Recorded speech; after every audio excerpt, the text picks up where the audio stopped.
ಕರ್ತನಲ್ಲಿ ಪ್ರೀತಿಯುಳ್ಳ ದೇವಜನರೇ, ನಮ್ಮ ಕರ್ತನಾದ ಯೇಸು ಕ್ರಿಸ್ತನ ಅತ್ಯಧಿಕವಾದ ಕೃಪೆಯು ಸಮಾಧಾನವು ತಮಗೂ ತಮ್ಮ ಕುಟುಂಬದ ಪ್ರಿಯರೆಲ್ಲರಿಗೂ ಹೆಚ್ಚೆಚ್ಚಾಗಿ ಉಂಟಾಗಲಿ. ಹೃದಯಂಗಮ ಮಾತೆನ್ನುವ ಈ ಮುಂಜಾನೆ ವಾಕ್ಯದ ಅಂತ ಸರಣಿಯಲ್ಲಿ ಈ ತಿಂಗಳು ನಾವು ಶಿಲುಬೆ ಧ್ಯಾನವನ್ನು ಮಾಡುತ್ತಿರುವಲ್ಲಿ ಈ ದಿನ ನಾವು ಧ್ಯಾನಿಸುವಂಥ ದೇವರ ವಾಕ್ಯದ ಭಾಗ ರೋಮಾಪುರದವರಿಗೆ ಬರೆದ ಪತ್ರಿಕೆ 3ನೇ ಅಧ್ಯಾಯ 25ನೇ ವಚನ. ರೋಮ 3:25. ಈತನು ತನ್ನ ರಕ್ತವನ್ನು ಸುರಿಸಿ ನಂಬಿಕೆ ಇದ್ದವರಿಗಾಗಿ ಕೃಪಾಧಾರವಾಗಬೇಕೆಂದು ದೇವರು ಈತನನ್ನು ಮುಂದಿಟ್ಟನು. ಈ ವಾಕ್ಯಗಳನ್ನು ಗ್ರಹಿಸೋದಕ್ಕೆ ಶಕ್ತರಾಗುವಂತೆ ದೇವರು ತನ್ನ ಆತ್ಮನ ಮೂಲಕ ನಮಗೆ ತನ್ನ ಹೆಚ್ಚಾದ ಗ್ರಹಿಕೆಯನ್ನು ಅನುಗ್ರಹಿಸಲಿ. ಕರ್ತನಲ್ಲಿ ಪ್ರೀತಿಗಳ ದೇವಜನರೇ, ಇದೊಂದು ಬಹಳ ಮಹತ್ವವುಳ್ಳ ವಾಕ್ಯ. ಈ ವಾಕ್ಯದ ಒಂದು ನೋಟ ಹೇಗಿದೆ ಎಂಬುದಾಗಿ ಕೇಳಿದರೆ, ತಂದೆಯಾದ ದೇವರು ಲೋಕದ ಜನರೆಲ್ಲರ ಮುಂದೆ ತನ್ನ ಮಗನನ್ನು ತೋರ್ಪಡಿಸ್ತಿದ್ದಾನೆ. ಹೇಗೆ? ಆತನನ್ನು ಯಾವ ಅಂದ ಚಂದಗಳಲ್ಲಿ ತೋರಿಸದೆ ರಕ್ತ ಸುರಿಸುತ್ತಿರುವ ಯೇಸುವನ್ನು ಆತನು ತೋರಿಸ್ತಿದ್ದಾನೆ.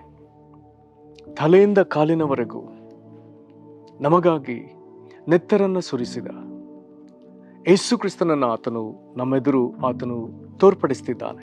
ಹಾಗಾಗಿ ವಾಕ್ಯ ಹೀಗೆ ಹೇಳ್ತದೆ, ಈತನು ತನ್ನ ರಕ್ತವನ್ನು ಸುರಿಸಿ ನಂಬಿಕೆ ಇದ್ದವರಿಗಾಗಿ ಕೃಪಾಧಾರವಾಗಬೇಕೆಂದು ದೇವರು ಈತನನ್ನು ಮುಂದಿಟ್ಟನು. ದೇವರು ಈತನನ್ನು ಮುಂದಿಟ್ಟ. ನಿನ್ನ ಎದುರು ಪರಲೋಕದ ತಂದೆಯು ತನ್ನ ಮಗನನ್ನು ಮುಂದಿಟ್ಟಿದ್ದಾನೆ. ರಕ್ತ ಸುರಿಸ್ತಿರುವ ಯೇಸುವನ್ನು ಮುಂದಿಟ್ಟಿದ್ದಾನೆ. ಈ ವಾಕ್ಯಕ್ಕೆ ಮುಂದೆ ಕೇಳ್ತಿರುವಂಥ ಪ್ರತಿಯೊಬ್ಬೊಬ್ಬರು, ಲೋಕದಲ್ಲಿರುವಂಥ ಪ್ರತಿಯೊಬ್ಬೊಬ್ಬರ ಮುಂದೆ ಈತನ ನೋಟವೇ ಬೇರೆ. ದೇವರುಗಳು ಎಂಬುದಾಗಿ ಕರೆಸಿಕೊಳ್ಳುವ ಚಿತ್ರಗಳನ್ನ ನಾವು ನೋಡುವಾಗ ಈತನ ನೋಟವೇ ಬೇರೆ. ಈತನ ತಲೆಯಲ್ಲಿ ಸುಂದರವಾದ ಚಿನ್ನದ ಮುತ್ತು ರತ್ನಗಳಿಂದ ಕೂಡಿದ ಕಿರೀಟವಿಲ್ಲ. ಈತನ ತಲೆಯಲ್ಲಿ ಮುಳ್ಳಿನ ಕಿರೀಟ. ಈತನ ಮುಖದಲ್ಲಿ ಯಾವ ಸೌಂದರ್ಯವಿಲ್ಲ, ವಿಕಾರ. ಈತನ ಶರೀರದ ಮೇಲೆ ಯಾವ ಹೊಳಪು ಹೊದಿಕೆಗಳಿಲ್ಲ. ಆ ಬದಲಾಗಿ ಈತನು ನಿರ್ವಸ್ತ್ರಧಾರಿ, ಯಾವ ವಸ್ತ್ರವಿಲ್ಲದೆ ನಮ್ಮೆಲ್ಲರ ಅವಮಾನವನ್ನ ತಾಳಿದವನು. ಮೈಯೆಲ್ಲಾ ಗಾಯ, ಕೈಕಾಲುಗಳಲ್ಲಿ ಮೊಳೆಯಿಂದ ಜಡಿಯಲ್ಪಟ್ಟ ಗಾಯಗಳು, ರಕ್ತ ಸೋರುತ್ತಿರುವಂಥ ಗಾಯಗಳು. ಯಾವ ಕಾರಣಕ್ಕಾಗಿ? ನಮಗಾಗಿ ಹೀಗೆ ಪ್ರಾಣ ಕೊಟ್ಟ ಯೇಸು, ನಮಗಾಗಿ ರಕ್ತ ಸುರಿಸಿದ ಯೇಸುವನ್ನ ನಾವು ನೋಡುವಾಗಲೇ ನಮ್ಮೊಳಗೆ ಜೀವ ಉತ್ಪತ್ತಿ ಆಗ್ತದೆ. ಇದನ್ನ ಈ ಒಂದು ರಹಸ್ಯವನ್ನು ಹಿಡಿದು ಭಕ್ತರುಗಳು ಅನೇಕ ಹಾಡುಗಳನ್ನ ರಚಿಸಿದ್ದಾರೆ. ಶಿಲುಬೆ ಪಟ್ಟವನನ್ನು ನೋಡಿದರೆ ಜೀವದುತ್ಪತ್ತಿ ಆಗ್ತದೆ ಎನ್ನುವಂಥ ಒಂದು ಪ್ರಸಿದ್ಧವಾದ ಹಾಡು ಸಹ ಇದೆ. ಕರ್ತನಲ್ಲಿ ಪ್ರೀತಿಯುಳ್ಳ ದೇವಜನರೇ, ಹಾಗಾದ್ರೆ ಯೇಸುಕ್ರಿಸ್ತನು ತಾನೇ ನಿಕೋದೇಮನೊಂದಿಗೆ ಮಾತನಾಡುವಾಗ ಆತನು ಹೇಳಿದ, ಮೋಶೆಯು ಅಡವಿಯಲ್ಲಿ ತಾಮ್ರದ ಸರ್ಪವನ್ನು ಎತ್ತರದಲ್ಲಿಟ್ಟ ಹಾಗೆ ಮನುಷ್ಯಕುಮಾರನು ಸಹ ಎತ್ತರದಲ್ಲಿ ಇಡಲ್ಪಡಬೇಕು, ಆತನನ್ನು ನಂಬುವವರೆಲ್ಲರಿಗೆ ನಿತ್ಯ ಜೀವ ದೊರಕಬೇಕೆಂಬುದಕ್ಕಾಗಿ. ಹಾಗೆ ಆತನನ್ನು ನಂಬುವವರು. ಹಾಗಾಗಿ ಇಲ್ಲಿ ಬರ್ದದೆ, ನಂಬಿಕಿದ್ದವರಿಗಾಗಿ ಕೃಪಾಧಾರ. ಯಾರ್ಯಾರು ದೇವರು ನಮ್ಮ ಮುಂದೆ ತನ್ನ ಮಗನನ್ನು ಈ ವಿಧದಲ್ಲಿ ತೋರ್ಪಡಿಸುವಾಗ ಯಾರ್ಯಾರು ಆತನಲ್ಲಿ ನಂಬಿಕೆ ಇಡ್ತಾರೋ ಅವರ ಮೇಲೆ ದೇವರ ಮಹಾಕೃಪೆ, ಅವರೊಂದಿಗೆ ದೇವರ ಸಮಾಧಾನ.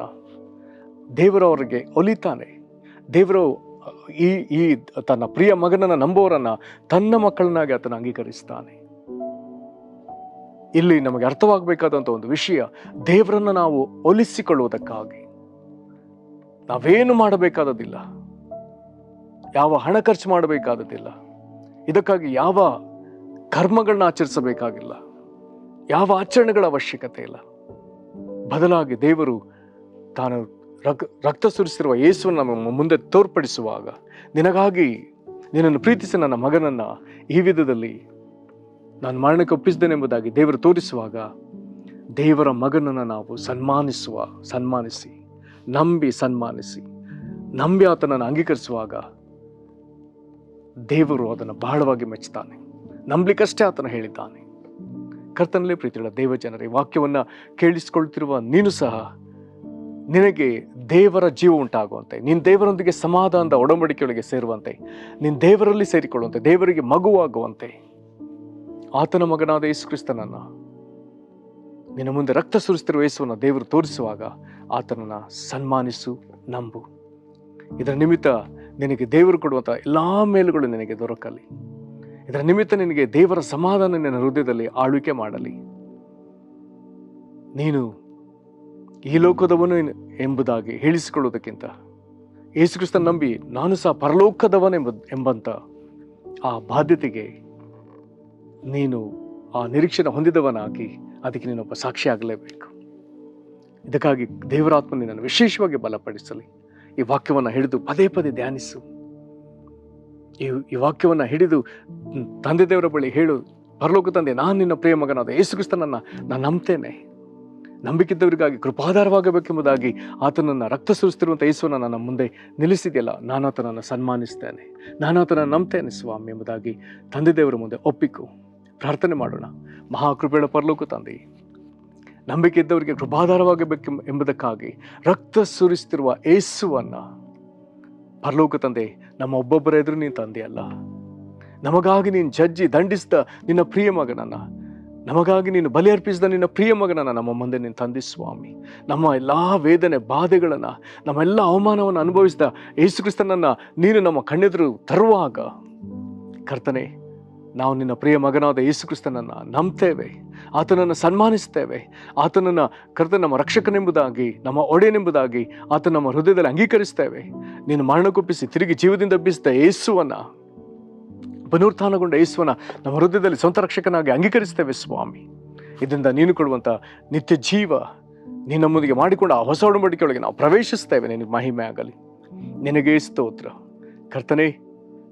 ನಾವು ಈ ವಿಧದಲ್ಲಿ ನಿನ್ನಲ್ಲಿ ವಿಶ್ವಾಸವಿಟ್ಟು ನಿತ್ಯ ಜೀವವನ್ನು ನಾವು ಸಂಪಾದಿಸಿಕೊಳ್ಳಿಕ್ಕಾಗುವಂತೆ, ಪರಲೋಕ ರಾಜ್ಯಕ್ಕೆ ಬಾಧ್ಯರಾಗುವಂತೆ ನೀನು ನಮಗೆ ಸಹಾಯ ಮಾಡಿದ್ದಕ್ಕಾಗಿ ಸ್ತೋತ್ರ ಹೇಳ್ತೇವೆ. ಈ ವಾಕ್ಯವನ್ನು ಕೇಳಿ ಹೀಗೆ ನಂಬುವ ಪ್ರತಿಯೊಬ್ಬೊಬ್ಬರು ನೀನು ಆಶೀರ್ವದಿಸು.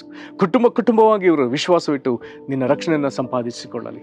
ಹಾಗೆ ನೀನು ಮಾಡುವುದಕ್ಕಾಗಿ ಸ್ತೋತ್ರ ಹೇಳ್ತಾ ಕರ್ತನಾದ ಯೇಸು ಕ್ರಿಸ್ತನ ಹೆಸರಲ್ಲಿ ಬೇಡಿದ್ದೇವೆ ನಮ್ಮ ತಂದೆಯೇ, ಆಮೇನ್. ಕರ್ತ ನಿಮ್ಮನ್ನು ಆಶೀರ್ವದಿಸಲಿ. ವಂದನೆ.